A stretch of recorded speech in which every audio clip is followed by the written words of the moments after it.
Last क्या पढ़ा था? समुद्रगुप्त चलती समुद्रगुप्त का विजय अभियान,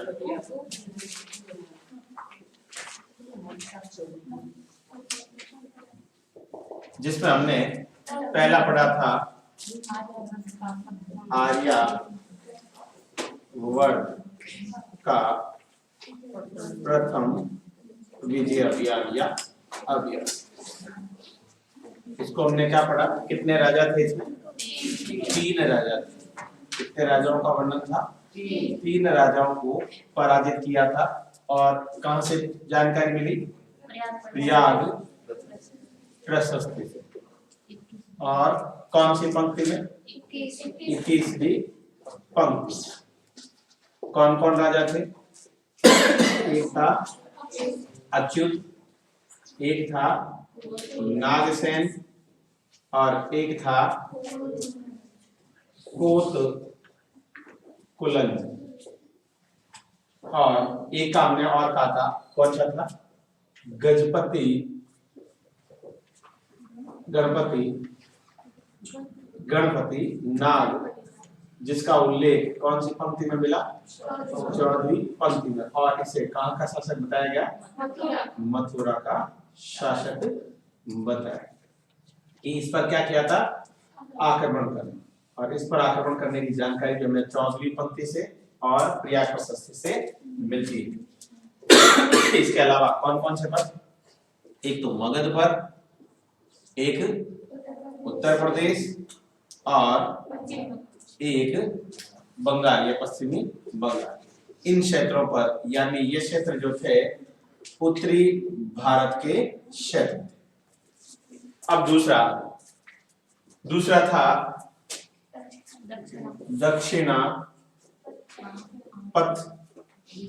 दक्षिणापथ विजय अभियान। ऊपर वाले में एक चीज और क्या नहीं लिखी हमने? नीति। कौन सी नीति अपनाई थी? वृषभो उदाहरण की नीति। आज नहीं लिखी, कल तो लिख पाई।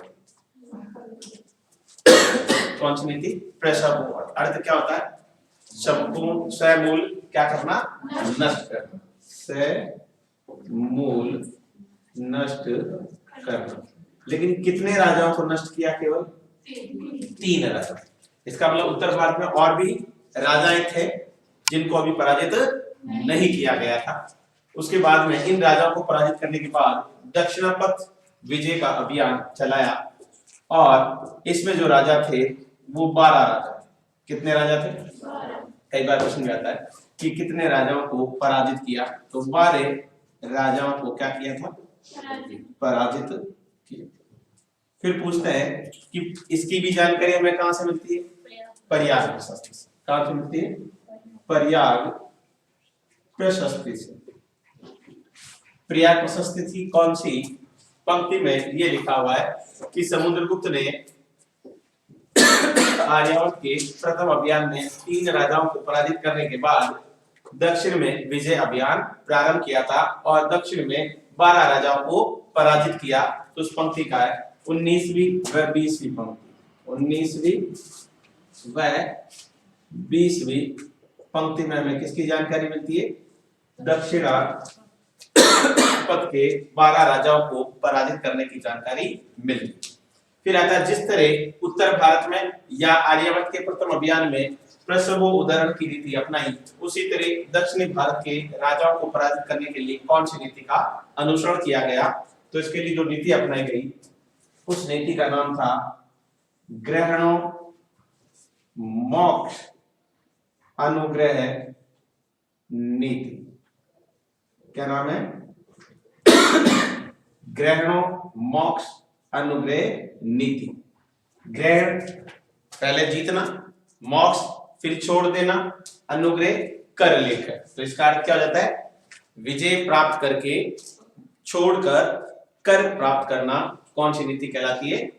ग्रहण मोक्ष अनुग्रह नीति। यानी इसका अर्थ हम क्या लिख सकते हैं? विजय के बाल कर के बदले मोक्ष देना। समझ में आया कुछ? पहले इन राजाओं को पराजित करते, पराजित करने के बाद उनसे क्या लेते? कर, और कर के बदले में उनको क्या कर देते? स्वतंत्र छोड़ देते। लेकिन वो स्वतंत्र नहीं रहते, इनकी दासता में ही स्वतंत्र रहते, इनके अधीन स्वतंत्र रूप में शासन करते थे, और हर बार साल में एक बार इन्हें कर दिया करते थे, जिसके कारण इस नीति को क्या कहा गया? ग्रहण मोक्ष अनुग्रह की नीति। आर्यावर्त के लिए प्रश्न आता है, 4 लिख देंगे और 4 ही नीति लिख देंगे, उनका मिलान कीजिए। कौन से विजय अभियान के लिए कौन सी नीति का अनुसरण किया गया था? या फिर आता है एक तरफ चारों ये लिख देंगे, एक तरफ राजाओं की संख्या लिख देंगे, कितने राजाओं को पराजित किया था। तीसरा जो है आर्यावर्त का, आर्यावर्त द्वितीय विजय अभियान। अब देखो, ऊपर हमने क्या कहा था? कितने राजाओं को पराजित किया? 12 ने। आर्यावर्त में केवल कितने राजाओं को? इसका एक प्रश्न आता है, समुद्रगुप्त ने आर्यावर्त के या उत्तर भारत के कितने राजाओं को पराजित किया? तो उत्तर क्या होगा? 9 उत्तर होगा। 9 ही होगा क्या? उत्तर भारत के पूरे का पूछे तो 12 होंगे, याद रखना। इसमें कितने चाहिए? 9 राजाओं। कितने राजाओं को? अगर पर्टिकुलरली पूछ ले आर्यावर्त के प्रथम विजय अभियान में कितने राजाओं को पराजित किया था, तो 3 राजाओं को, और संपूर्ण उत्तर भारत में या संपूर्ण आर्यावर्त विजय अभियान के दौरान कितने राजाओं को पराजित किया? तो 12 राजा। अब सबसे पहले जरूरत क्या पड़ गई? जरूरत क्या पड़ी कि आर्यावर्त का द्वितीय विजय अभियान प्रारंभ करना पड़ा? जरूरत ये पड़ी कि जब आर्यावर्त का प्रथम विजय अभियान में केवल 3 राजाओं को पराजित किया, और इनको पराजित करने के बाद ये कहां चले गए? आप सीधा सोचो कि अगर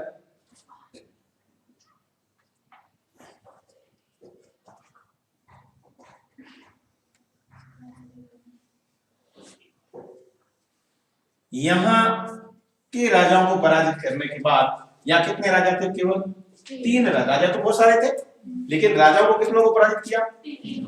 और इस जगह को छोड़कर सीधा ही वापस कहां चले गए? दक्षिण में चले गए। कहां चले गए? दक्षिण में चले गए। तो इनको पता था, उत्तर भारत के राजाओं को, कि अभी हमारे ऊपर कोई आक्रमण नहीं होने वाला, क्योंकि राजा सारी सेना लेकर कहां चला गया? इसलिए उत्तर भारत के जो राजा थे उन्होंने अपने आप को क्या कर लिया? स्वतंत्र कर लिया। इन 3 के अलावा और भी कई राज्य थे, उन्होंने भी अपने आप को क्या कर लिया?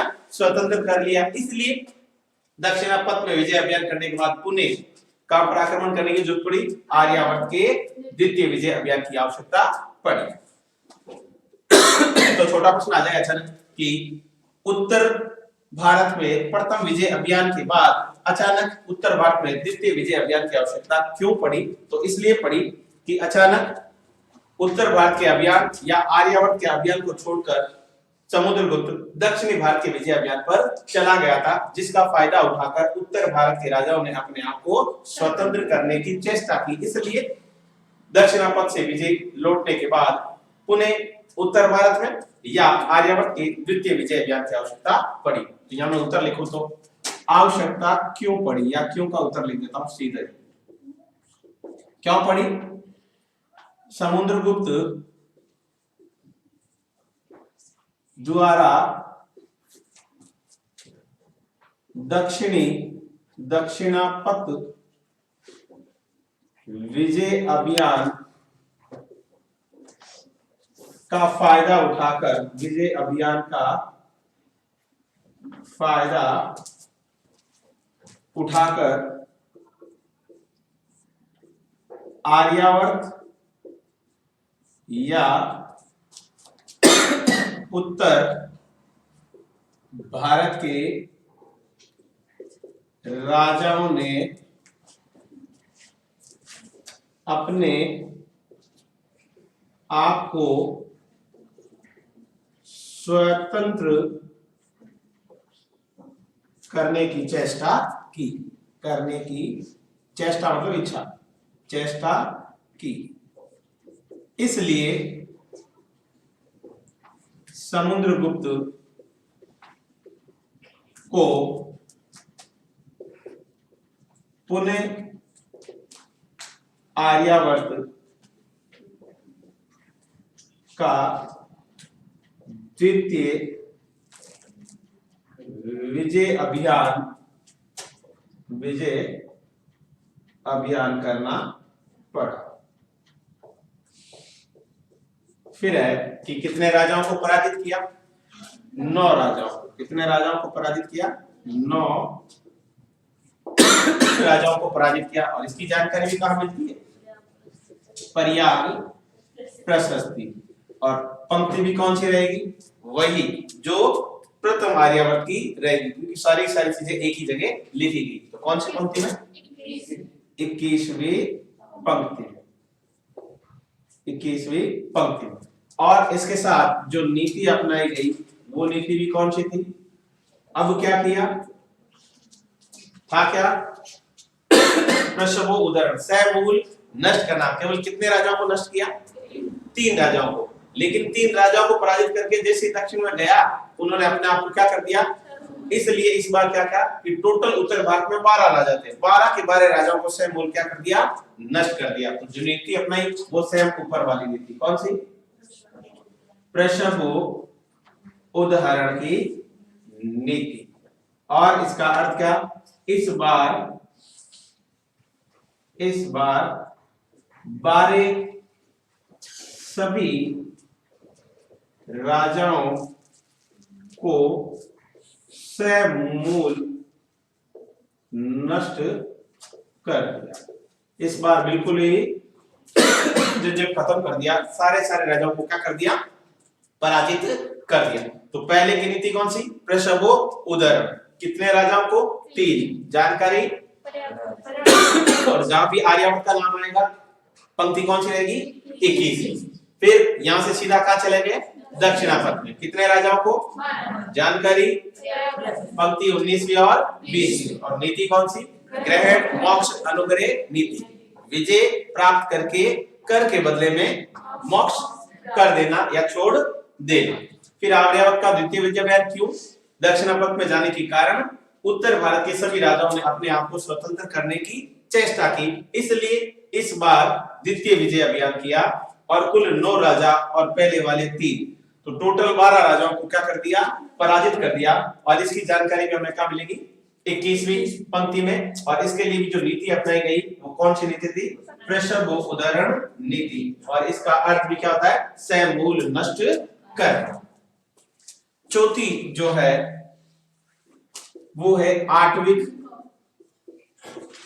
का विजय अभियान। आठविक का मतलब जानते हैं? आठविक का मतलब होता है वन। क्या होता है? आसपास के जितने भी जंगली क्षेत्र था जिनमें कुछ राजा कबीले वगैरह शासन करते थे, वो बार-बार शहरों में आते, लूटपाट करके वापस चले जाते। ये सबसे ज्यादा परेशान करते थे। और लगभग 18 राजा इसमें थे। कितने राजा थे? लगभग 18 जंगली क्षेत्र थे जिनमें 18 राजा थे। उन 18 के 18 राजाओं को इन्होंने क्या कर दिया? पराजित कर दिया। पराजित करके नीति कौन सी अपनाई वो पूछी जाती है। कितने राजाओं को पराजित किया? 18 राजाओं को क्या कर दिया? पराजित कर दिया। और इसके लिए जो नीति अपनाई गई वो नीति थी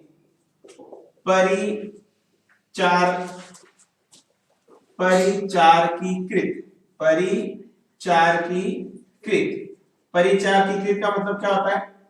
सेवक या दास। क्या होता है? सेवक या दास। इन्हें पराजित कर लिया और इन्हें क्या कर लिया?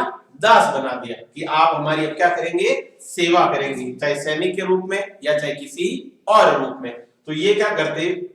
जब भी कोई राज दरबार में प्रोग्राम होता है, फल फ्रूट वगैरह सारी चीजों का लाने की जिम्मेदारी किनकी होती थी? इनकी होती थी। सारा अरेंजमेंट भी कौन देखते थे?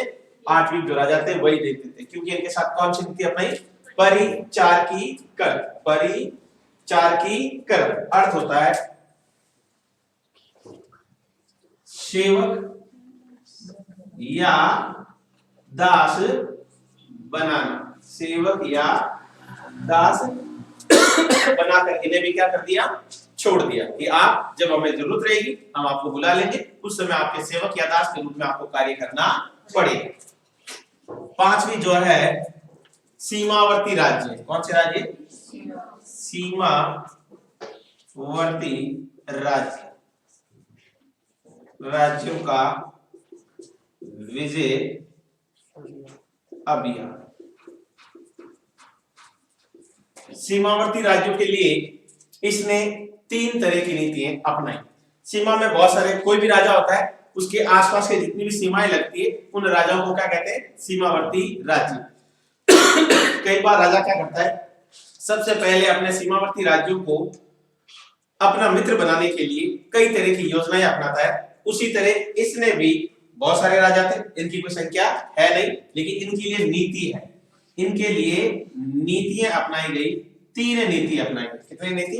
3 नीति। पहली थी सर्व कर दान की नीति, सर्व कर दान नीति। दूसरी जो नीति अपनाई उसका नाम था आज्ञाकरण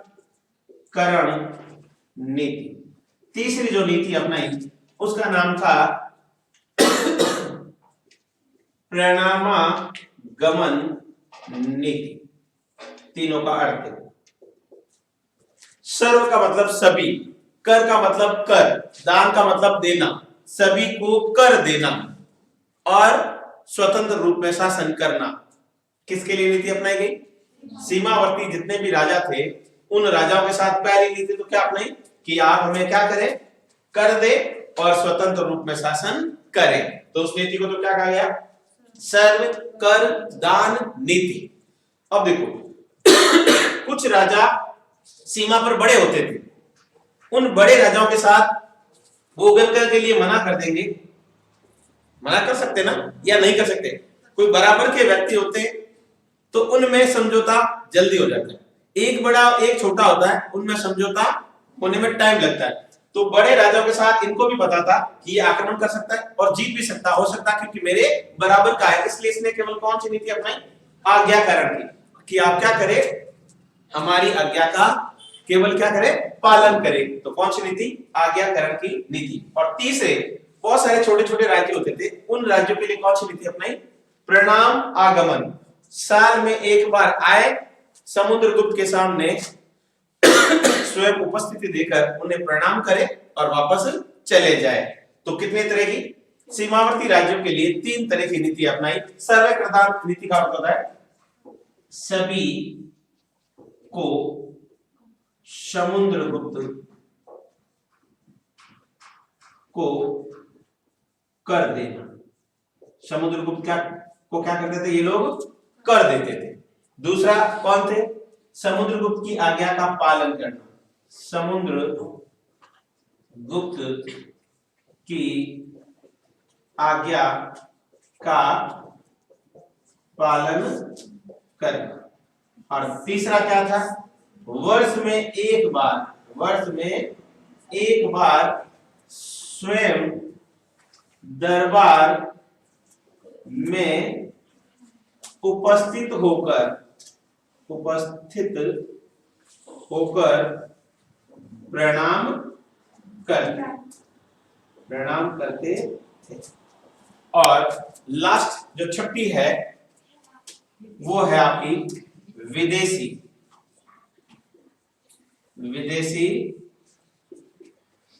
राज्यों का विजय अभियान। इसमें कौन कौन से राजा थे? इनसे पहले वाला जो राजा था वो थे कुषाण। कौन से राजा? एक तो कुषाण वंश के राजा, एक हुण थे और शक थे और श्रीलंका का राजा था। इन राजाओं के प्रति इन्होंने जो नीति अपनाई, 2 नीतियां थी, एक तीसरी भी कहीं नहीं बताते।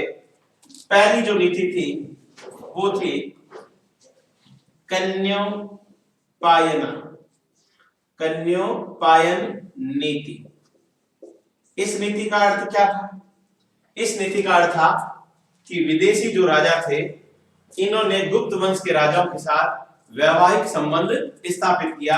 अपनी पुत्रियों का विवाह गुप्त वंश के साथ करके वैवाहिक नीति के द्वारा इन्होंने संधि कर ली थी, इनकी अधीनता स्वीकार कर ली। तो पुत्री का विवाह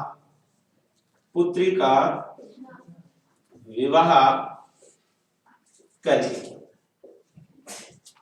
और दूसरी जो थी वो थी गुरु मंदक स्व विषय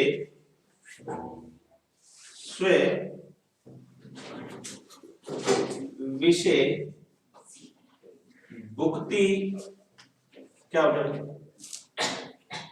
भुक्ति शासन याचना। समझ में नहीं आ रहा है क्या? आ रहा है ना? तब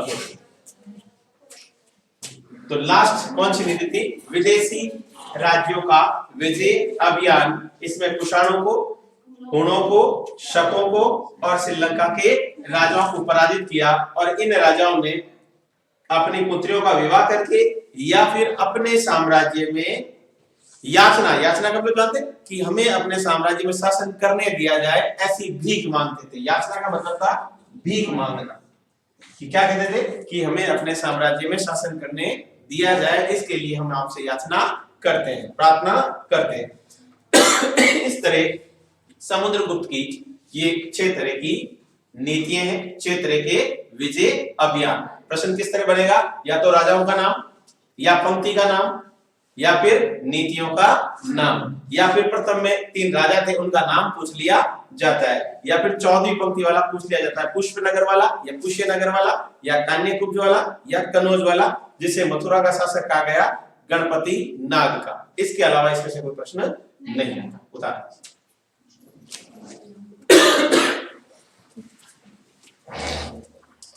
थोड़ा जल्दी। इसका भी पहला प्रश्न आता है, समुद्रगुप्त की अश्वमेध प्रकार की एक मुद्रा है। उस मुद्रा से समुद्रगुप्त ने एक उपाधि धारण की थी उसका, और समुद्रगुप्त की पत्नी का नाम उल्लेख मिलता है। तो अगर पूछा जाए कि इसके राजा धीराज और इसी के द्वारा इसकी पत्नी का नाम मिलता है, वो मिलता है दत्त देवी। और लास्ट इसका है समुद्रगुप्त की 375 ईस्वी में मृत्यु हो जाती है।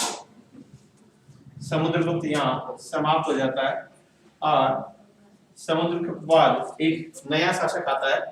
उस शासक का नाम है रामगुप्त। रामगुप्त के बारे में 2 किंवदंती हैं कि रामगुप्त जो था वो समुद्रगुप्त का पुत्र था। दूसरा, एक और जगह ये लिखा हुआ मिलता है कि ये जो था वो चंद्रगुप्त द्वितीय का बड़ा भाई था।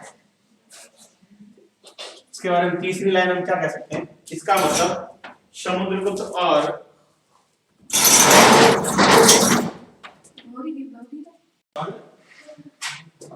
चंद्रगुप्त द्वितीय के मध्य, आवाज समुद्रगुप्त और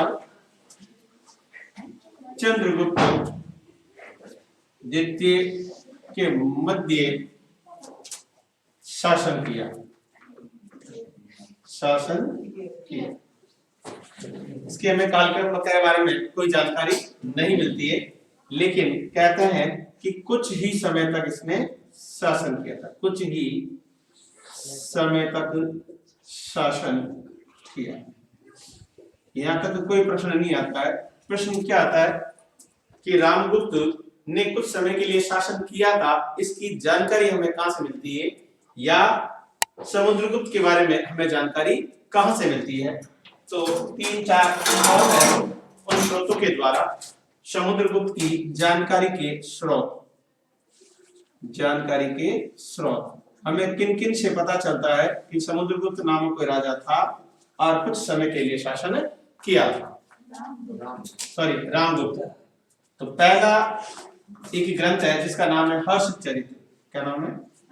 हर्षचरित। और किसके द्वारा रचित है? बाणभट्ट। ये तो सबको ही पता है बाणभट्ट के बारे में। अभी एसएससी का पेपर हुआ था, उसमें प्रश्न आया था हर्षचरित का टीकाकार कौन था? हर्षचरित पर एक टीका लिखी गई थी, वो किसने लिखी थी? बताओ कौन था टीकाकार? टीकाकार का नाम था शंकर राय। यह आपको ऐसा मिलेगा शंकराय, ये वाला। तो कौन था टीकाकार? शंकर राय था इसका टीकाकार। दूसरा एक ग्रंथ मिलता है श्रृंगार प्रकाश। इससे भी हमें रामगुप्त के बारे में जानकारी मिलती है, और इस ग्रंथ की रचना की थी परमार भोज ने। इसने की थी परमार भोज। इसके अलावा इसकी मुहरें मिली थी, या जिन्हें हम मुद्राएं कह सकते हैं। एक बिलसा स्थान से मिली थी, वहां से 6 मुद्राएं मिली। कितनी मुद्राएं मिली? 6 मुद्राएं। और दूसरा जो स्थान था एरण। एरण आप जानते हैं कहां पर? मध्य प्रदेश। दोनों ही वही है। यहां से इनकी 6 मुद्राएं मिली। इसका मतलब रामगुप्त का नाम की मुद्राएं मिलने से यह साबित हो गया कि समुद्रगुप्त के बाद और चंद्रगुप्त द्वितीय से पहले किसने शासन किया था? रामगुप्त ने शासन किया था। इसके अलावा एक विद्वान था रोमिला थापर, उसने भी कहा, कौन सी लाइन उसने कही थी? ये वाली लाइन, कि समुद्रगुप्त और चंद्रगुप्त द्वितीय के मध्य एक राजा था जिसका नाम था रामगुप्त, इसने शासन किया था। और तीसरी जगह रामगुप्त के लिए एक नाम मिलता है, रामगुप्त के लिए स्थान पर मिलता है शर्मगुप्त। क्या मिलता है? शर्मगुप्त। तो इतिहास में शर्मगुप्त की तुलना भी किससे की गई? रामगुप्त से की गई थी, जो समुद्रगुप्त का पुत्र था, चंद्रगुप्त द्वितीय का बड़ा भाई था। कालक्रम के बारे में इसकी जानकारी नहीं मिलती है। इसके शासनकाल में कई बार पूछा जाता है कि हुणों ने सबसे पहले गुप्त वंश के किस शासक पर आक्रमण किया था?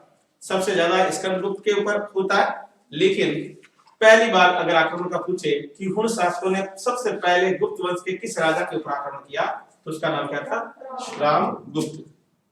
सॉरी, शक शासकों ने। किस शासकों ने? शकों ने सर्वप्रथम आक्रमण किया, और आक्रमण करके इसे क्या कर दिया? पराजित कर दिया। इसकी पत्नी का नाम था ध्रुव देवी। क्या नाम था? ध्रुव देवी। शकों ने इसे पराजित किया, और इसकी पत्नी जिसका नाम था ध्रुव देवी, इसे जीत कर साथ में ले गए। साथ ले गए। तभी इसके छोटे भाई जिसका नाम क्या था? चंद्रगुप्त द्वितीय ने, अर्थात चंद्रगुप्त द्वितीय ने शकों को पराजित किया, और रामगुप्त व शकराज की हत्या कर किससे विवाह कर लिया? ध्रुव देवी से क्या कर लिया? विवाह कर लिया। प्रश्न ये नहीं आता है कि विवाह कर लिया, प्रश्न ये आता है कि शकों को पहली बार किसने पराजित किया और एक उपाधि धारण की? तो शकों को पराजित करने के उपलक्ष्य में चंद्रगुप्त द्वितीय ने एक उपाधि धारण की थी। वही उपाधि किसके उपलक्ष्य में धारण करता है? 57 ईसा पूर्व में एक राजा था जिसका नाम था विक्रमादित्य। इसने क्या किया था?